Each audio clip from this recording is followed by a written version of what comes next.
Tuesday, January 13th, regular board meeting at the district office at 6:03. We stand for the pledge of allegiance. Allegiance to the flag of the United States of America and to the republic for which it stands, one nation, under God, indivisible, with liberty and justice for all.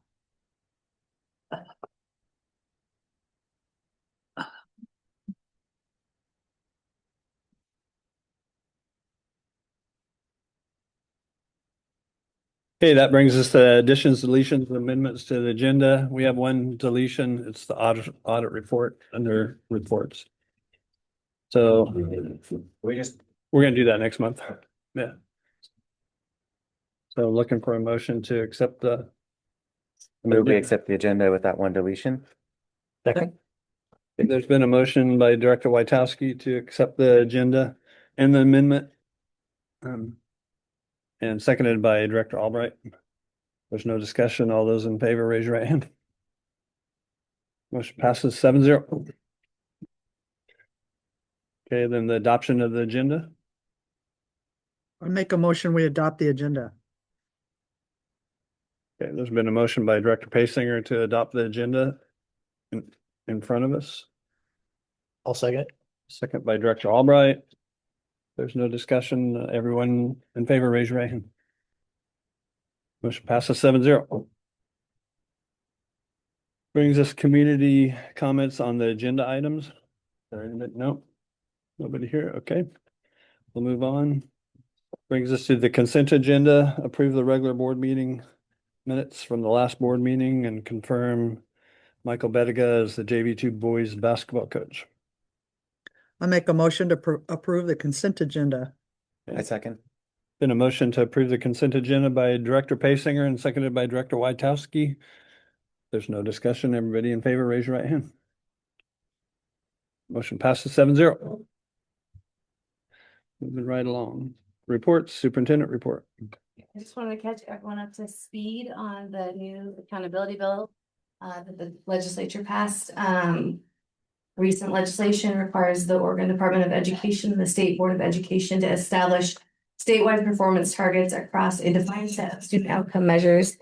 These required metrics include third grade reading proficiency, eighth grade math proficiency, ninth grade on track rates, 4- and 5-year graduation rates, regular attendance in the early grades, and one locally selected indicator, which will likely be writing tasks in our district. Under the new framework, school districts will work collaboratively with ODE to establish district-specific growth goals aligned to each of these statewide measures. Progress toward those goals must be monitored more frequently than through the end-of-year summative assessments alone.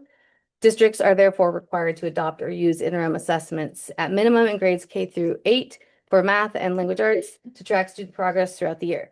The legislation also establishes a tiered system of state support and intervention for districts that do not meet their established goals. After 2 consecutive years of missed targets, districts will be required to engage in mandatory coaching provided by ODE. After 3 years, the state may implement more intensive interventions, including the use of student success teams and increased oversight.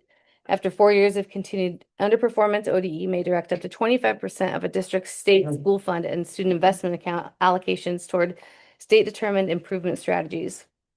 In addition to strengthening accountability, the legislation includes provisions intended to reduce administrative burden, particularly for small and rural districts, by streamlining grant and reporting requirements. These changes coincide with significant increase in statewide K-12 funding and revisions to the way the state school fund is calculated and distributed. The implications for Dayton. This new accountability framework will require more intensive and precise data collection and monitoring, which is one of the reasons that we created the data specialist position. District systems must be capable of tracking the required metrics and reporting results disaggregated by student subgroup, including race and ethnicity, income level, disability status, English learner status, and foster or homeless status. We're currently reviewing our interim assessment practices to ensure alignment with state-approved assessments once ODE finalizes its list. Assessment results will need to be used consistently to inform instructional adjustments and improvement strategies.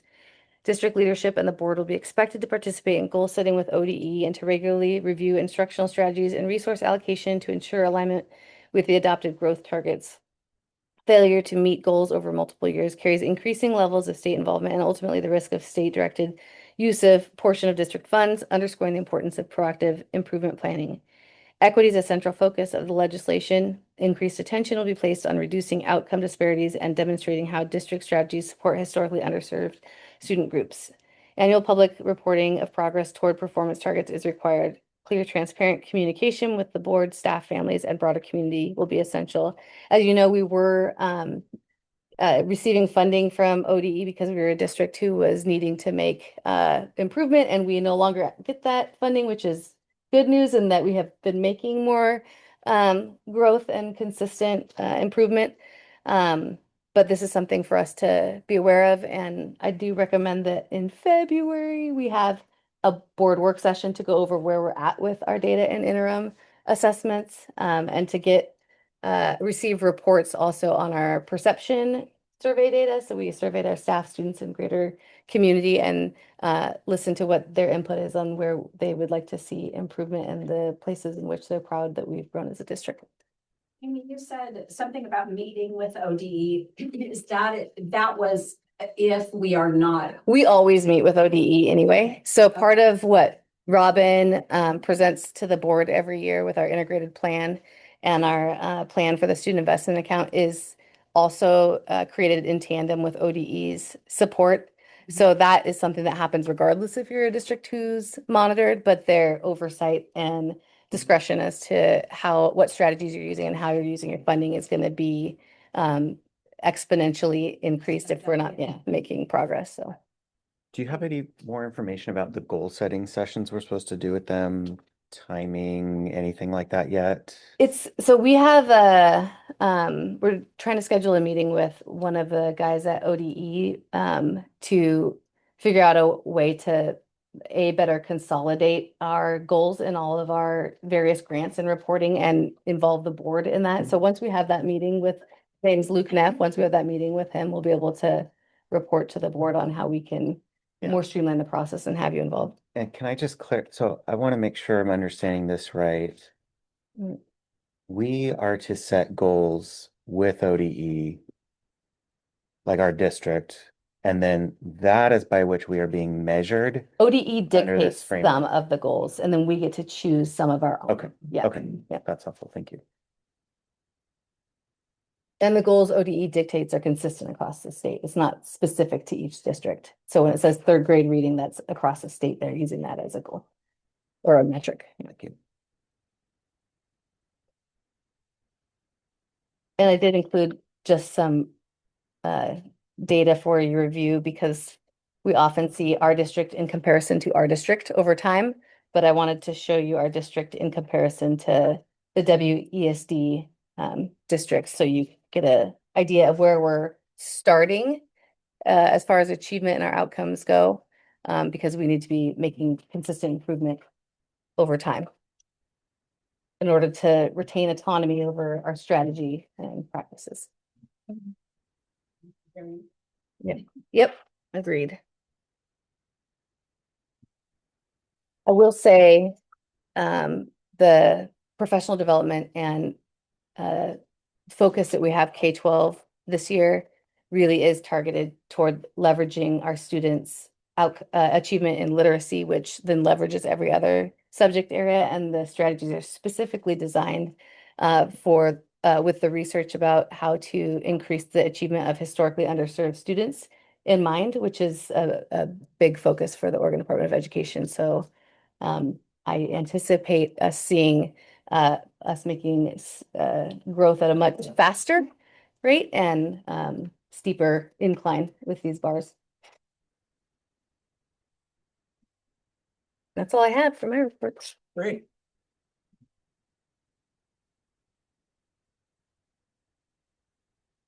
Okay, that brings us to the information part of the agenda, which there's the first reading of board policy administrative regulations. They're all listed in front of you on the agenda, and I think y'all have copies in your packet.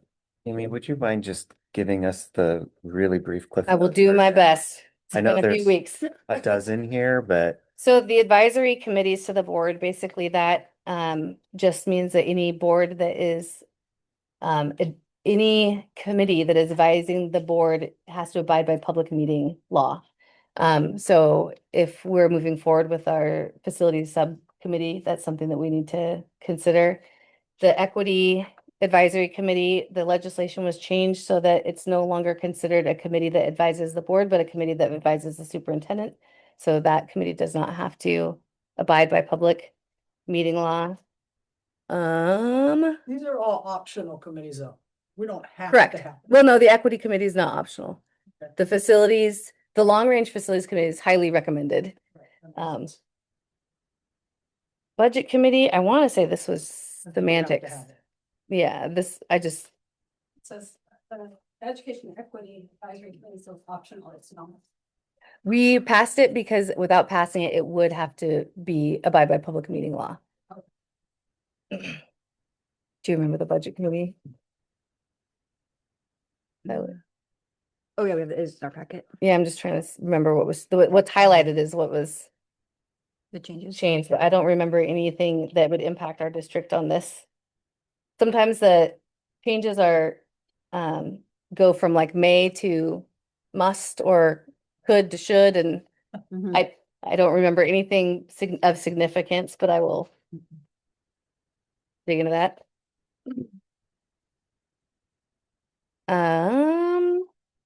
There has been across the state questions as to what approach districts can take when employees run out of sick leave and continue to take sick days because staff absences are a big concern. And so this just allows for districts, if an employee takes sick leave in excess of 5 consecutive days, that we shall, not can, require a certificate from their physician.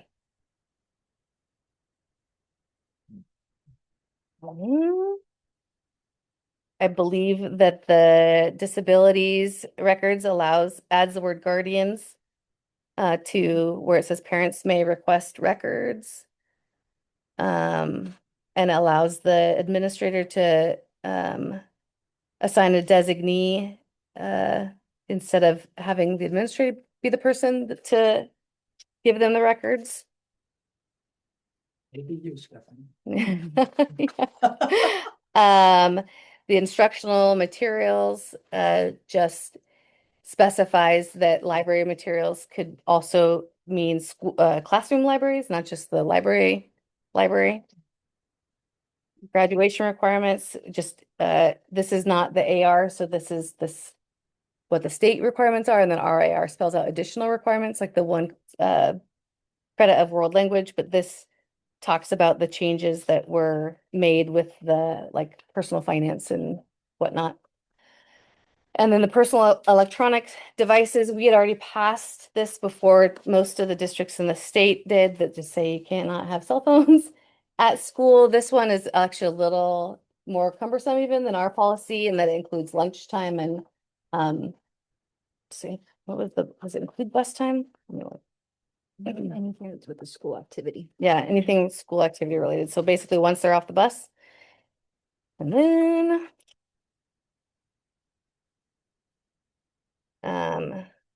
is directory information the second reading, or no, that was public record.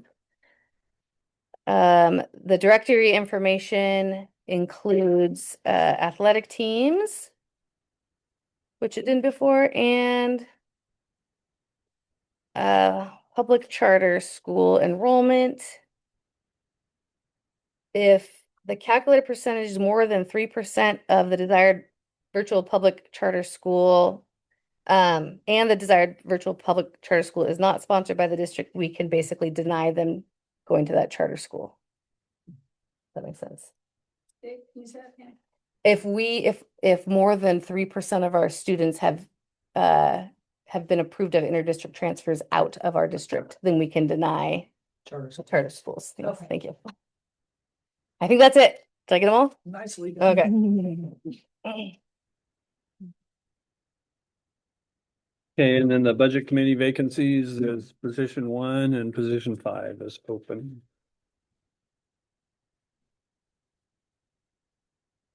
That brings us to the discussion part of the agenda, schedule of board events. The next regular board meeting is Tuesday, February 9th at 6 p.m. And then, The 10th, right? Yeah. oh, the 10th? Yeah. Oh, this is the next. Okay. It's on a Tuesday again. Yeah. I'm just reading what it said here. So the 10th. And then 2026-27 calendar review. In your packet, you'll see the surveys that went out to our community and our staff regarding the academic calendar for the 26-27 school year. And there were some surprising responses in that both like the community and the staff were in favor of exploring a 4-day school week. So the discussion is essentially we have a calendar committee that's convening under Robin. And next month we'll come back with their recommendation to the board. We have basically 2 calendars for them to discuss right now, which is before Labor Day and after Labor Day, using the feedback from the community and the staff surveys. But the real meat of the discussion is, do you want that committee to also pull research and look into presenting the board with what a 4-day school week would look like? So can we discuss that like before we hand it off to a committee? Yep. I'm curious about, who's asking. Yep. For this work week. I know you guys, you've been on the board when they've requested that before, and I say they, I don't know who's Yeah. requesting it. But I also have read a little bit of research, and so would like to do some more reading. But Yeah. I feel like it's a really big deal. It is. Okay. Yeah.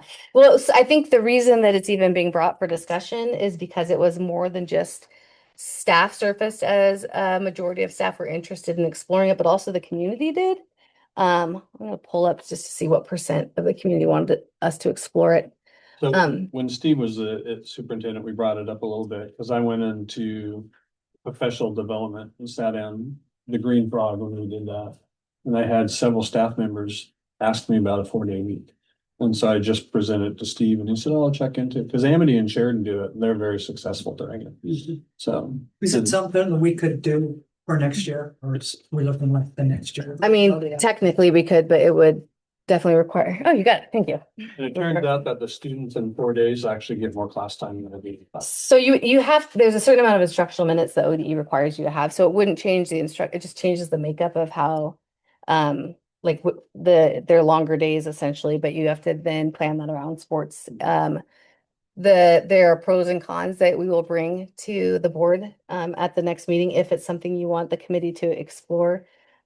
Essentially, the amount of, there's 2 things that districts who do it right do. One is utilizing that day that students aren't there, and I put that in quotes because we'll talk about that in a second, because I want students to have the opportunity to have interventions and extensions on that off day if we were to do something like that. But the amount of professional development you're able to do in depth on that off day for students is the real pull for the schools who do it right. The schools who do it wrong, then there's not a lot of structure around that day without students, and that would be concerning to me if we didn't have a more structured approach. I understand that Sheridan, I'm sure if Robin's on the Zoom, she'll correct me if I'm wrong, has the Fridays that staff are in professional development, their classified staff are leading intervention and extension activities with students at the school. And I don't know what that looks like. I think she has a report on that she would be able to bring, but that would be a model, I think, that would be explored if that's something you wanted. Well, let me summarize what you just said, Yep. if I may. Please. Students go 4 days, but staff, both teachers Go and 5. instructional assistants work on Friday. Correct. If that's our 5th. Oh, yeah, that's So correct. they're not, and I assume it's somewhat of a shorter day because they're working longer days on the other days, or they're not working longer days on the other days. They're just having students longer. Yes, right, the second. Got it. And then let's see, So I feel like this is a type of experiment that you can do when your scores are where they need to be. And I think I'm curious that the community is expressing interest. If our kids are out of school, they are most likely, not everybody, but I would think economics would make a big difference. They're at home, they're on the screen, they're watching television, they're potentially there's, not supervision at home. I can't imagine that when our scores are struggling, we are going to have the kids less days and 3 days in a row of sort of unstructured time. I'm just really concerned about and that. It was 62% of the community was in favor of exploring it. And the pros were increased family time for the ones that wanted to, and the cons were childcare and what is my kid doing when I'm at work. So, and then you have to take into account that not every family member or parent or community member took the survey. And likely if they're navigating poverty, they would be less likely to take the survey. So, And probably less likely to. yep. Well, so I had a question. I mean, just kind of on one of your comments, Piper, that this may not be the right time because of where we're performing. But one of the benefits outlined, at least by the staff, and I'm curious, Amy, if this is true, Yeah. is you do get more time to get more in depth in the subjects. And Yes. Well, I- for the block schedule, that would be true. I don't know for just going okay, forward. so maybe I'm just Yeah. confusing these two Yeah. things. Okay. So that's for block schedule, not necessarily a 4-day school Correct. week. But a block schedule is also very doable in a 4-day Okay, never mind then. week. I take that back for a second. Also, if you've got 4 days and now a kid is sick, they're missing more class time on one of those 4 days. There's than more what- time in between when they've been in class and then when they return, you mean? If it, yeah. Well, but more instructional hours in a day, I think is what Mhm. you're saying, right? So they miss. Oh, gotcha. They're missing, yes, a Gotcha. bigger, Yeah. block A of bigger chunk. because now, Mhm. I'd be 20% interested would to be see in the data that justifies it. pardon me? Did the math. I would just be interested in seeing the data that really justifies this change. So if we're paying, how does the staff, does it cost more? I mean, if they're still working 5 days, but longer days with kids? yeah, It I doesn't cost me. yeah, I can't think of why it would right now. So There's But- no So then the financial. kids are not in school they're a day shorter than.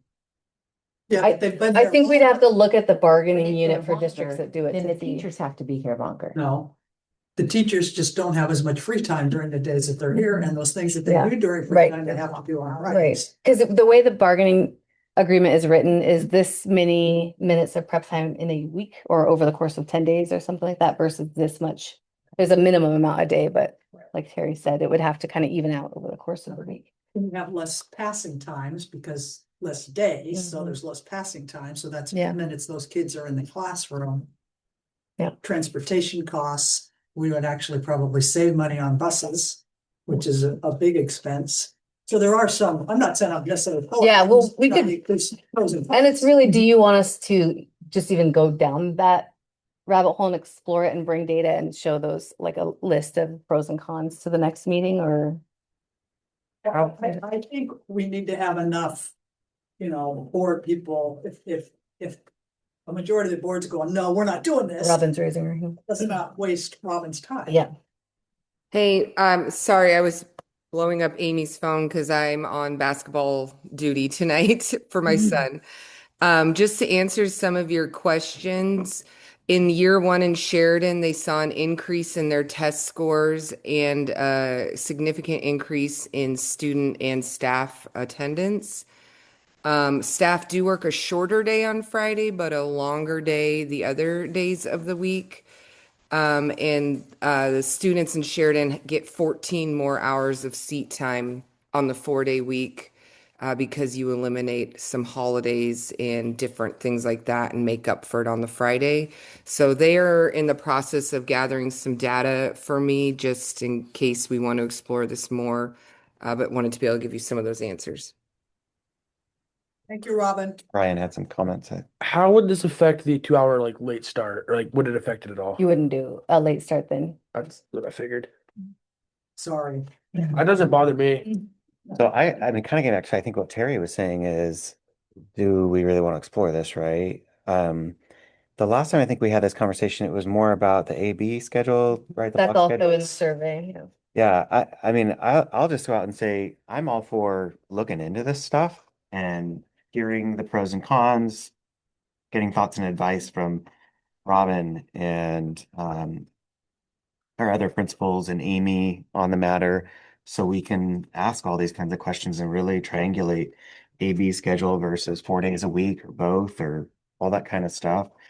Um, and I mean, I think we'd want something pretty comprehensive around seat time, statistics on improvements in attendance. Like, I mean, that's encouraging, Robin, and test scores, how kids perform, costs to the district. Yeah.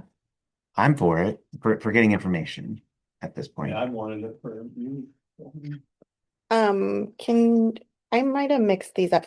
Which survey participation responses goes with the block schedule? And I have one that says 42 responses and one 91.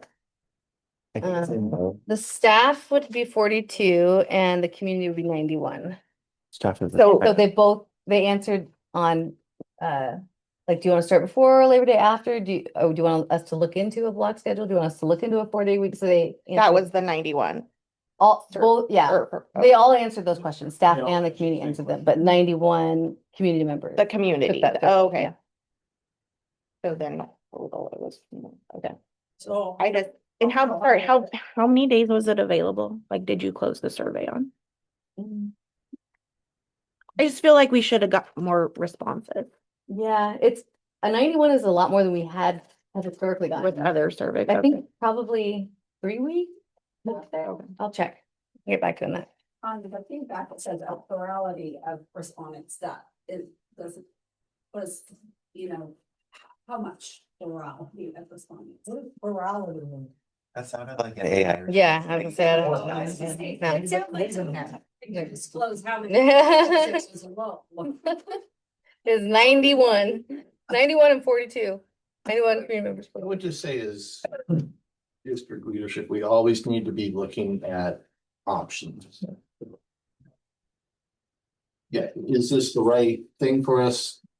I believe it's way too early to say, but let's get at least a little bit of high level data and start those discussions in it. If maybe we start seeing the data and it's not the right move or it's not the right time for the move. And if we have a work session prior to our February meeting too, I think it's really important to always look at these decisions in the context of what our priorities are. And do these decisions serve our priorities in a meaningful way? And take into account the cost to benefit, not just cost of transportation, but time costs and making a change, the cost to staff morale and making all those pieces. So. And maybe perception, Yep. community perception of. Yep. And we can make sure that we include community members in whatever committee explores it, and we can put out a follow-up survey to get more nuanced data too from the community. So. Sean, like basketball where you play 3 days a week and you had baby boys starting at like 3 or whatever. The longer days, they miss a little bit more, right? Yeah. So I just want to add, I'm all for it, doing this better, but I am concerned about, as I just think through in my head, a 4-day work week, 4-day week, and a block schedule. Yeah. To me, it's one or the other. I really struggle with trying to do both. I don't know that makes any difference as Robin and her team, do the research, but I'm just throwing it out there. Yeah. I think what happens then is if the kid's sick and misses school in a block schedule and a 4-day week, they could not be in a class for a Yep. long time. And that, Like a week almost. pardon? Like a week. Yeah. really. Yeah. Yeah. So anyway, just Yep. throwing that out. Yep. So we all in favor of just getting information? Works for me. And would you like for there to be able to just review also what a block schedule pros and cons are? So that you're looking at that next to a 4-day week while you're making calendar decisions? Okay. Sure. Well, for the next school year, I mean, are you saying we might consider that before, like for the if- next school year? If a block schedule is something that would like has more research behind it that leverages more success, which I don't know because I haven't dived into these questions. And Terry's saying like if the board decided we don't want to do both, if we're Right. going to do one, then I would imagine you'd want that research next to the Right. research on a 4-day week. So you can Right. say if we do end up going toward a Oh, block yes, schedule, yes, then yes, yes.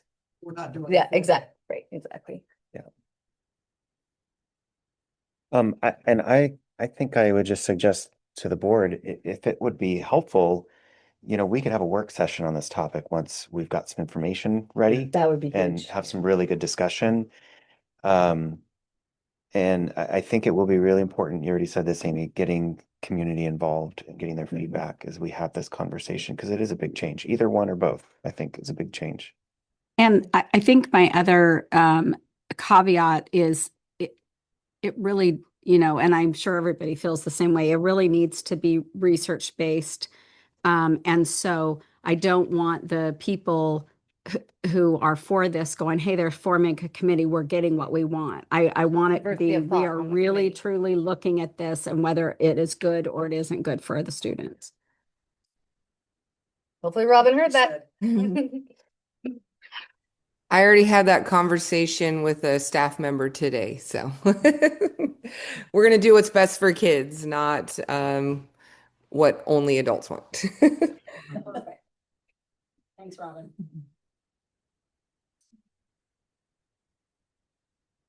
Okay, that brings us to the review and evaluate the employment-related performance of the chief executive officer of any public body and public officer, employee, staff member who does not request an open hearing. So Amy requested this to be, I'm sorry, do we still have the budget calendar to approve? that's in business. We're still in discussion.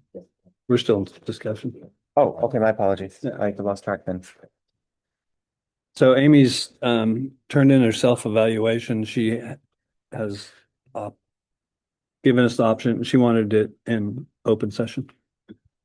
And this is just to be able to ask questions and then determine a timeline, right, Larry? Yeah. For how the evaluation will work. Yep. I can Thank find you. myself. Was it in the file? Stephanie's put it in front of me twice for my own packet. Right off the top. She's approving because last year I saw there was twos on this. I don't. see There's a s- twos. Oh, there was a Yeah. two? There's a few. She's improved on first top. Ah, found it. Well, sure enough, I found it too. You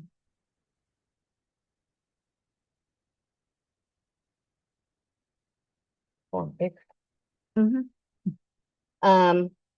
to give an overview or do you just want to? Okay, so in visionary leadership, I scored myself a 3. The range is 1 ineffective to 4 accomplished. I said, I do think big picture thinking and planning is a strength of mine, and that staff largely can articulate what our goals are and where we're headed as a district. Which is evidenced by effective communication of this vision. Additionally, we have systematically elicited feedback from all stakeholder groups regarding our direction as a district, mostly via electronic surveys due to poor attendance at community meetings and focus groups. However, we have not yet updated our strategic plan this year to reflect these priorities. So while our vision is at the forefront of our work in a meaningful way, I need to be more intentional about updating our documentation to reflect our direction and our planning. What I'm proud of, however, is that most districts find themselves in the opposite position, with the vision and strategy articulated on paper, but with no meaningful implementation in day work. For ethics and professional norms, I gave myself a 3 as well. I said transparency is prioritized by clearly communicating the rationale behind difficult decisions to staff, families, and the community, particularly during periods of fiscal constraints, staffing changes, or program redesign. This approach has helped build trust even when the outcomes are challenging. Integrity is modeled through direct engagement with concerns, avoidance of expediency, and consistent accountability to district values and professional standards, even when decisions are uncomfortable or unpopular. A culture of collaboration is cultivated by engaging staff, administrators, and community partners in shared problem solving around instructional improvement, budget priorities, and long-term planning. Perseverance is demonstrated through sustained focus on long-term district improvement despite resistance, setbacks, or historical underperformance, reinforcing the importance of consistency and follow-through. I can further develop the capacity of administrators and supervisors to independently navigate ethical dilemmas with confidence and consistency. And then under these, I just put evidence that I could send the board if you want to look through any of the evidence to support my scores. And then this is the one standard I gave myself a 4 on, inclusive district culture. District leadership is focused on fostering supportive, equitable, and inclusive culture in which all students feel safe, valued, and held to high expectations. Equity and cultural responsiveness are embedded in decision-making, resource allocation, and district expectations to ensure that access to our opportunities, supports, and safe learning environments is guided by student need rather than historical practice. Instructional and behavioral systems emphasize inclusive, culturally responsive practices that support diverse learners, promote belonging, and reduce barriers to success. Through ongoing professional learning, collaboration, and accountability, district staff are supported in implementing practices that advance equitable outcomes and student well-being across our schools. Culturally responsive instructional leadership, I gave myself a 3. District instructional leadership centered on the design and implementation of coherent professional learning that aligns curriculum, instruction, assessment, and supports. District-wide professional development has focused on strengthening culturally responsive, language-rich instructional practices, including reading, writing, and speaking, and academic discourse across grade levels and content areas. Coordinated coaching and collaborative structures support consistent implementation and shared expectations among staff.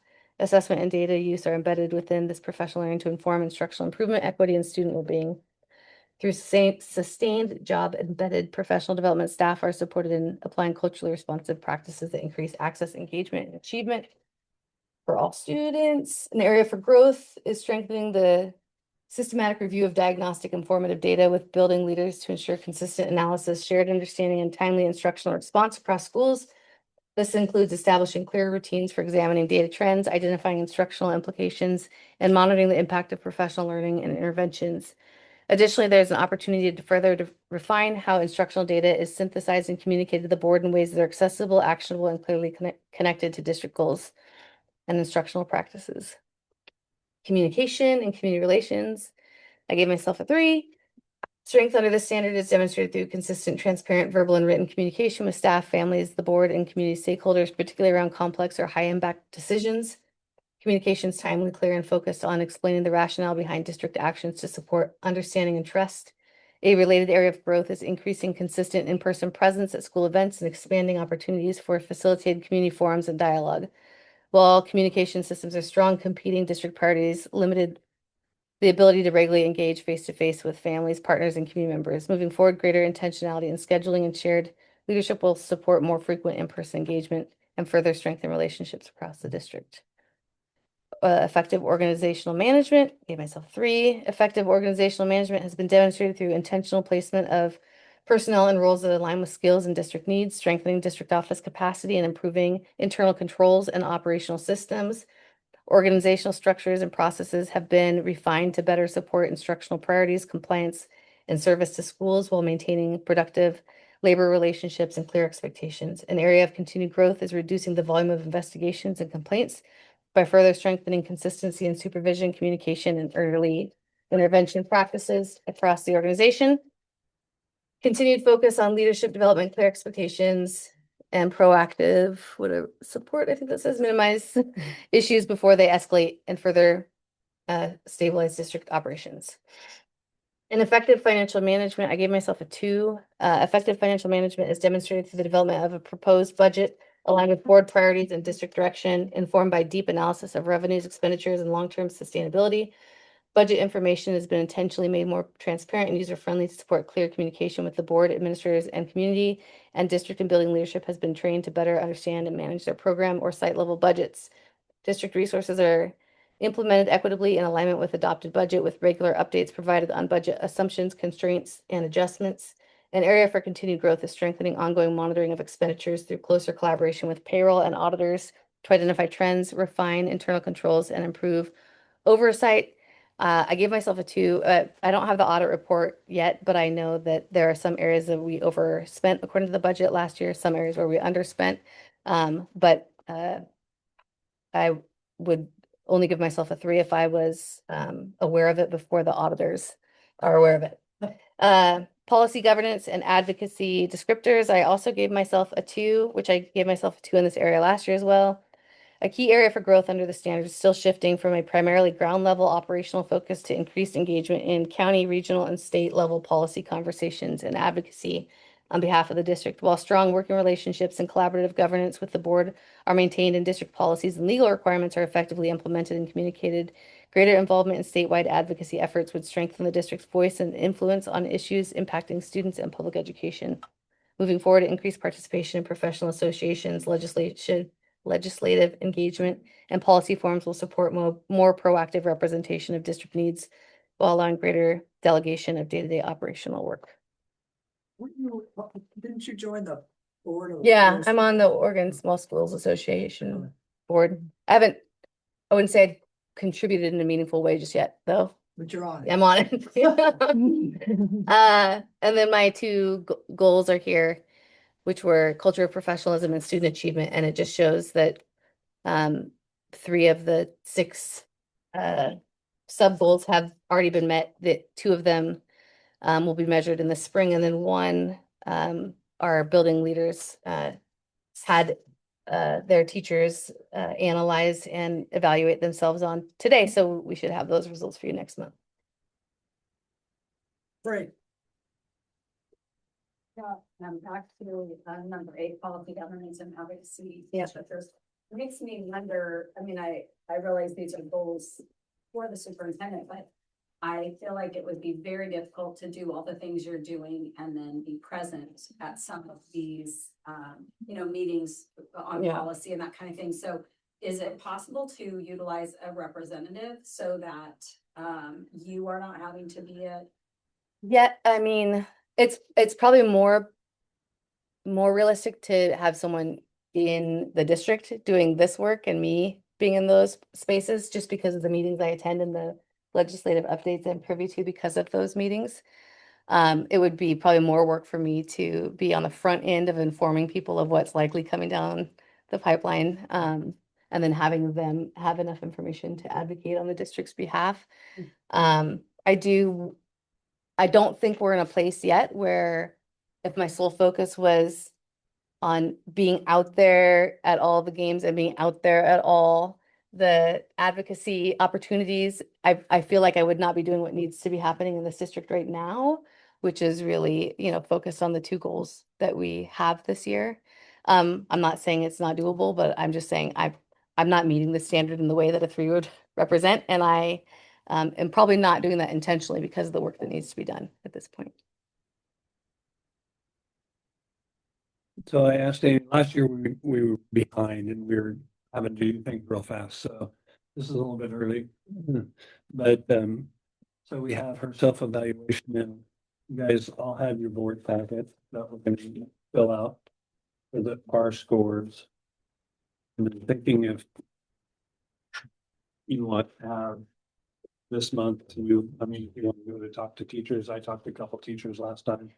Or if you have any questions from Amy or you want to meet with her about. And I am planning to send a survey out to teachers and families in the community, so you'll have their responses as well when you're evaluating me. But yes, please feel free to talk to whoever. And then maybe you can have the book up filled out by February 2nd, where I can pick them up from Stephanie. And then in the next day, I'll do all the scores like we did last year, and then get them out to you. And then the February meeting, maybe have a session right after to talk about the scores. If that works for you. Is this online or do we have to use paper? We can get it online.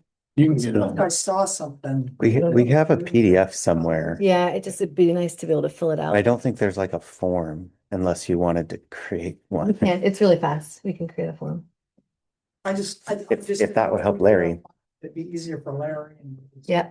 But it doesn't, either way, doesn't Okay. matter. We will get you the information. One way or the other. One way or the other. Would you mind, Larry, saying those dates one more time by February 6th? So by February 2nd, 2nd, sorry. Okay. then that'll give me a couple days to get it back to you, and then on the meeting on the 10th, then we can talk about it. Okay. Are we planning to deliver her evaluation that day? No. We'll do that. March? In March. Okay. Okay. Thank you. We'd like to have superintendent evaluation on the agenda for every month. Perfect. I mean, it pretty much is. Yeah. technically, So like,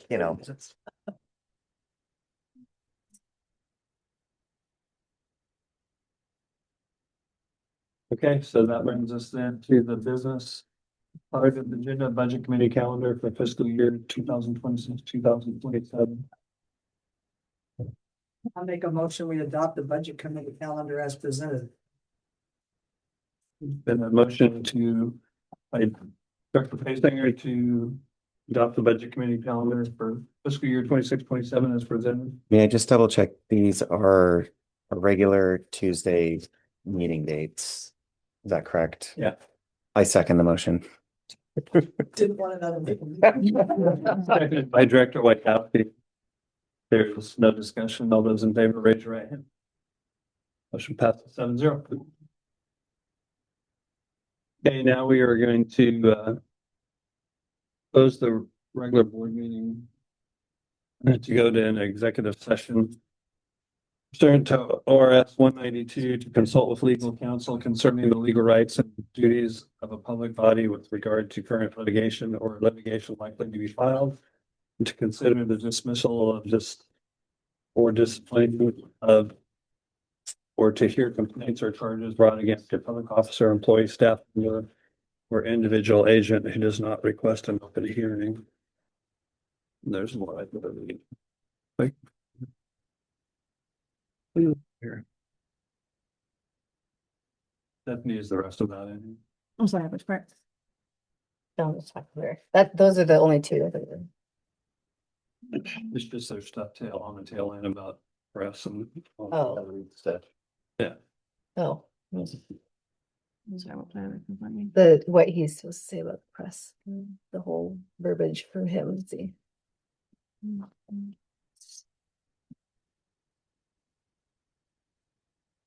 Find it here. I'm sorry, Larry, did you cite the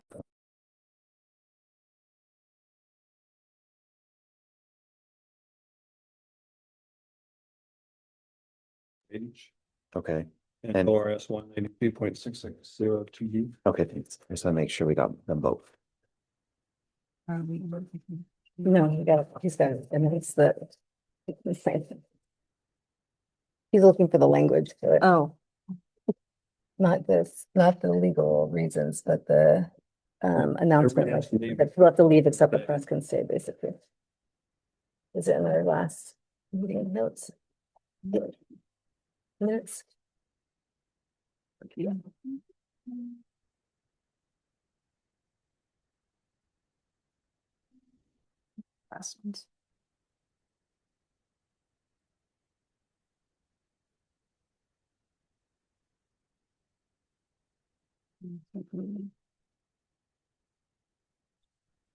We'll find it.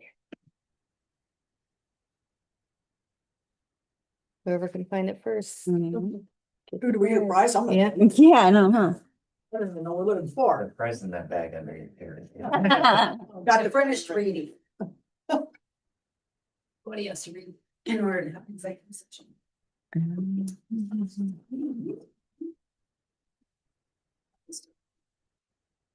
You don't want it. It's probably on old minutes in the website. That's what I'm looking at that. Oh, it should be on the web on the last time I had executive session, doesn't it say it on? Yeah.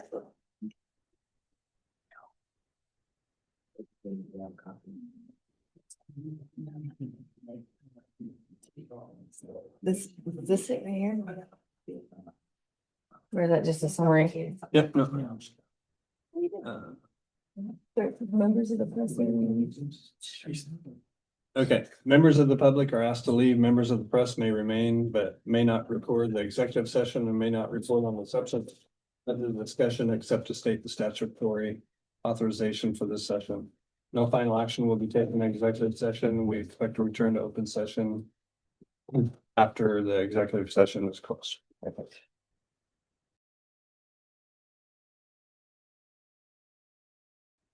Recording. Okay, so we'll open the regular board meeting back up at 8:10. Then board reflection. Chris, you got anything? I just want to share my appreciation for all the thanks that we got from the staff. I mean, obviously it wasn't really part of our meeting, but we got some really neat goodies and it was so nice of y'all to show your appreciation for us. And for our culinary class, got some good banana bread. I had to break out a fork and try it. So thank you. Thank you so much. That's all I've got. Yeah. And I appreciate all the duties we got and we need to move forward. Craig? Yeah, appreciate the appreciation. Sometimes it's kind of thankless up here, so.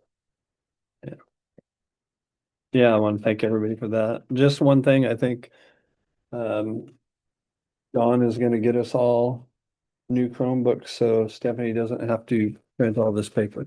It'll just be emailed to us and we'll have our Chromebooks to bring. Do I still have one? If you do, it's still so have one. old that it won't It's work. so old, it doesn't work. Yeah, just bring it back and I'll follow up on that. Carry anything? I like paper. Yeah. One packet's easier than. Fine, I can use a Chromebook. Again, thanks for the, the gifts, everybody. And I'd also like to say, based upon our discussions, that it's nice to be able to say what you think and have a discussion, and we all can, make it work, and appreciate everybody's input. And Yeah. Anyway, that's all I got. Piper? Well, we'll look forward to a good 2026, potentially a couple things behind us would be really nice. And yeah, thank you for the goodies. I feel, really, that's very nice. Piper has a new grandchild. Congratulations. I thought I'd throw that out for you. On the record now. Yeah, pretty happy about that. All right, with that, I'll close the meeting at 8:12. Thanks, everybody. And then